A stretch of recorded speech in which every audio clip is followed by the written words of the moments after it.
name is Gagné. I wrote Chapter 30, The View from the Regional Sidelines.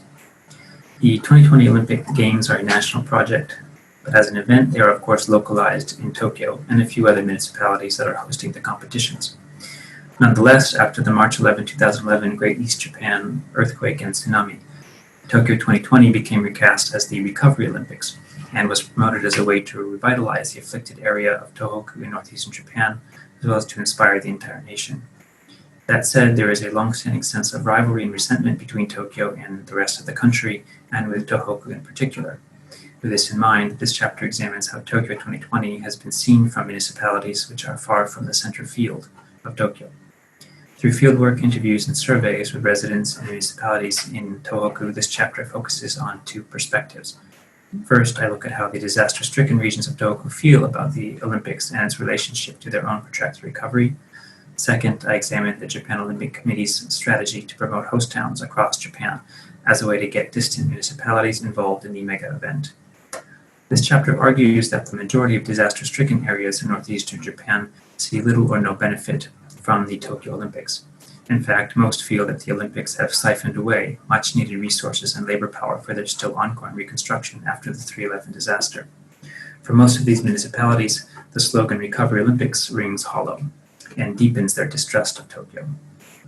On the other hand, 498 municipalities have signed up for the host town program, hosting over 171 states and territories. Among those in Tohoku, the majority do not expect the Olympics to directly benefit their municipalities, nor do they expect an inbound influx of tourists related to the Olympics. Rather, most municipalities see the pragmatic benefits of being a host town as related to building closer interpersonal ties between the residents and people from overseas, specifically through exchange programs among school-aged children and the promotion of intercultural understanding for their own residents. In sum, this chapter discusses the attitudes, hopes, and concerns about the Olympics for municipalities and their residents, which are located far away from the main event.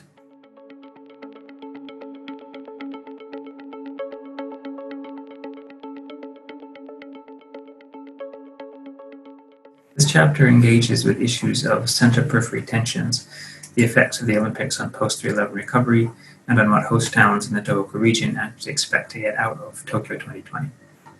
There has long been tension between Tokyo and Tohoku, and after the 3/11 disaster, the build-up to Tokyo 2020 affected the recovery process by taking away already scarce labor.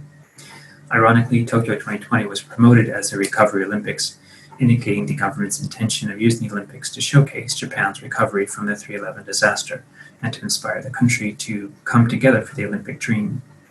The host town program was partly intended to get these other regions involved by promoting the Olympics as an opportunity for regional revitalization through inbound tourism.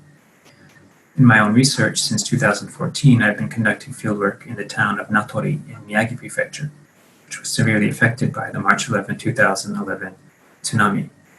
During my fieldwork at temporary residence facilities in Natori, the topic of the Olympics came up occasionally as a point of dissatisfaction among displaced residents who felt that the attention and resources poured into the Olympics in Tokyo distracted from the ongoing needs of those in Tohoku. Thus, unexpectedly to me, the Tokyo 2020 issue became a recurring topic of conversation among my informants for the past 6 years. Ultimately, just as Tokyo is often seen as a metonym for Japan, Tokyo 2020 has been promoted as metonym for Japan's recovery from the 3/11 disaster. However, as this chapter shows, deep disparities between the resources, needs, and desires of regions across Japan continue to deepen. At the same time, as the corpus of anthropological research on Tohoku instructs us, Tohoku has always been a region marked by resilience and resourcefulness, and even the host town program has been reimagined by many municipalities as a way to pursue their own future regional development and international connections, regardless of what is happening in Tokyo.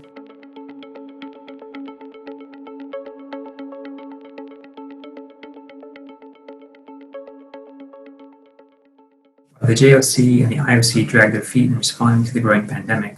As late as the end of February 2020, new host towns are registering with the summer 2020 date still in mind.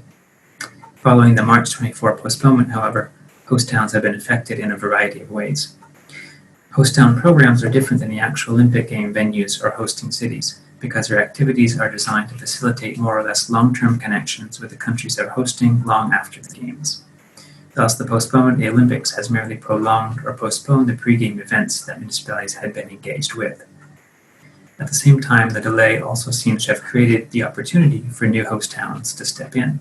On March 31, 7 days after the announcement of Tokyo 2020's postponement, 5 new host towns joined the program. By May 29, 5 more new host towns joined.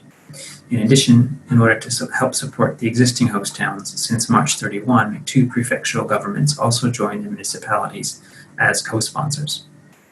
As of May 29, 2020, 498 municipalities have registered to host 171 states and territories, which is actually up 10 municipalities in 2 countries since February, even after the announcement of postponement. The postponement is not without additional costs for host towns, however. For example, the cost of canceling a training camp in Murayamashi, Yamagata, for 24 Bulgarian Olympic gymnastic athletes is 18 million yen from the municipality's budget. At the same time, there are also some unexpectedly positive developments.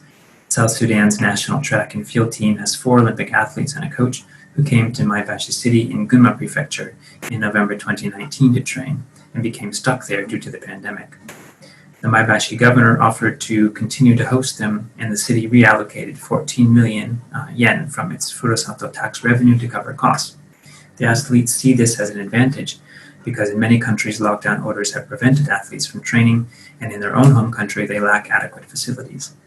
The mayor of Maebashi explained that this was a way to contribute to the Olympic goal of promoting peace. More generally, the long-term effects of postponement on host towns and the ongoing recovery after the 3/11 event in Tohoku are of course not yet known.